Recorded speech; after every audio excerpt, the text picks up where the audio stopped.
So let's go ahead and factor this one. Now, again, the first thing we should look to do here is to find any greatest common factor that we can. All right? Now, one of our problems, I don't see any x's in all three terms. That's kind of the first thing I would look for, because if I see an x on the final term here, that's unusual. And then I should know, generally speaking, that it's possible to factor that x out. I don't see any. The next thing I see is the coefficient of x squared is 3. Okay, now that means that if it's a common factor, if it's a greatest common factor for all three terms have to be divisible by 3. If this 3 wasn't prime, then I'd be looking for other values, but it's just prime. So negative 19 is not divisible by 3, neither is positive 20. So no greatest common factor from all three terms on this one. We have to go straight into the process that we have in this one, which is to first, in fact, I'll move this over a little bit. We got to take the a value, which is 3. That's the coefficient of x squared. And then the c value, the constant, which is positive 20. And I need to multiply these two together. Okay, when I do that, I get 60. Now I'm going to take this 60 and I'm going to split it up. Okay, so I want to find any pairs of factors for 60. And of course, the easiest one to think of hopefully is just one and the same number. I'll make that 6 a little better. There we go. And then you could say, well, you could divide it by 2. 2 and 30. And you could say 3 and 20, which I guess we've seen already. And then 4 and 15. And then 5 and 12. I know I've passed the one that we need, but I'm still going because, I don't know, it feels good. 6 and 10. I can't think of any others. It's not divisible by 7, 8, or 9, so we're good. Okay. So we got all these factors, right? But we need to add them together, and we need it to be negative 19. Now, the problem here is that these are all positives, so whatever I add together, they're always going to give me a positive value. So I got to turn and make these their opposites, their negative values, right? Now, if I do this, and again, I would hope with some experience this would happen a little bit faster for you, but I know negative 1 plus negative 60, it's not negative 19, cross it out.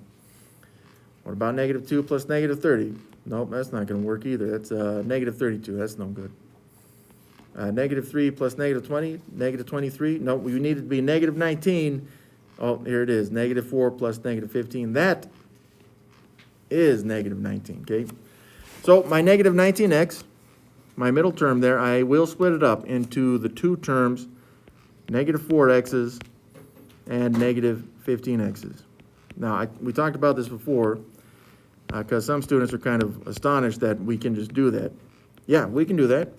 Why can we do that? Because I did not change the value of negative 19x. I only changed the way that it looked. This still, what I have in blue right here, still has the same value. So I'm just maintaining that same value. That's it.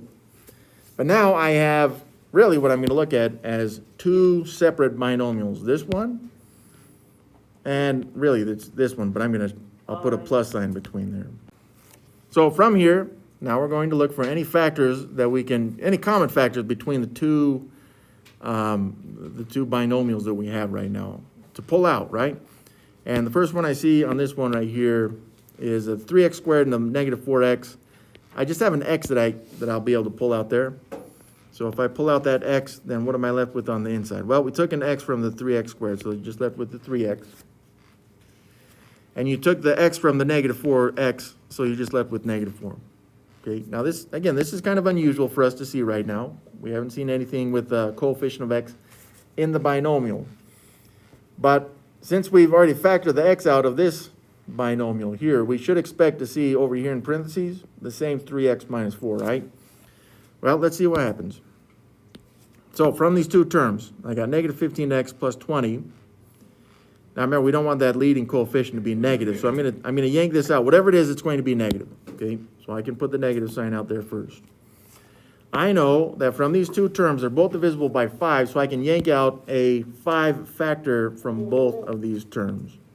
All right, so from that then, okay, so we took out a negative 5x from 15x, so what would we be left with? Remember what we should expect? A 3x. There it is, 3x. And then from the positive 20, we yanked out a negative 5, so we now have a negative 4.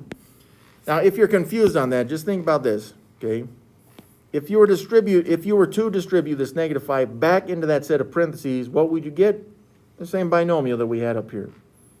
Okay, so which is what we should get, because by factoring these two binomials out and changing this way that this looks, I didn't change the overall value of the expression, which is the whole point. I mean, that's kind of the basis behind a lot of mathematics. Can you change the way things look without changing the value? We just barely did twice now. And now we know that we can factor out the 3x minus 4 from both of these terms. And then the other binomial would be whatever was left, the red x and the negative 5. Boom. We did it. Now, we did talk about last time, right, if this coefficient of x squared is a phantom 1, then you can just use the rule. If the rule thing doesn't work for you, because it's, I mean, there's a ton of rules that we've already have, I think that we're having you guys memorize. You can always use this method to do that, and then you'll get the same answers like we've seen before. Now, the last thing on this problem, if you had these, right, if you had the x minus 5 first and then 3x minus 4, you could, and you'd still get full credit. The order of these does not matter as long as you have them fully factored. Now, the last thing I want to emphasize on this one is you should always check, even though we did at the beginning of this problem, we looked for common factors, a greatest common factor to factor out of each of the 3 terms. Always just double check at the very end. And again, this does take some time, right? See if there's anything you can factor out from either one of the binomials. I mean, this one's good, right? Nothing's divisible by 3 or the 2's together. And this one's just an x minus 5. So we can't factor anything out there either. So we're in good shape, just like we thought we were in the beginning, but always just check in the end there to make sure.